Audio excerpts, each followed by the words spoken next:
Hello নমস্কার বন্ধুরা, তোমরা সবাই কেমন আছো? আজকে আমি বানাবো ডাব চিংড়ি, যা বাঙালিদের খুবই প্রিয়।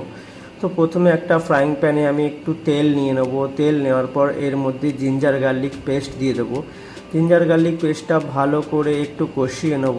এরপরে এর মধ্যে রোস্টেড জিরা পাউডার, নুন, হলুদ গুঁড়ো আর ধনে গুঁড়ো দিয়ে ভালো করে একটু মশলাটা কষিয়ে নেব।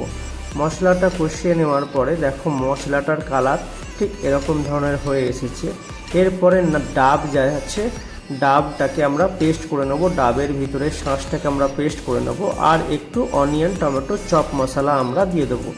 অনিয়ন টমেটো চপ মশলা আর কিছুই না, অনিয়ন চপ করে আর টমেটো চপ করে একটু কষিয়ে নেব ভালো করে তেলে। ওই অনিয়ন টমেটো চপ মশলাটা এর মধ্যে দিয়ে দিলাম। আর আমরা এর মধ্যে নারকেলের দুধটা অ্যাড করে দেবো। নারকেলের যে দুধটা আছে সেটা ভালো করে অ্যাড করে এর মধ্যে আমরা ভালো করে গ্রেভিটাকে ফুটিয়ে নেব। আর ফুটিয়ে নিলেই এটা রেডি হয়ে যাবে। আর অবশ্যই এর মধ্যে একটু গ্রিন চিলি বাটা আমরা দিয়ে দেবো।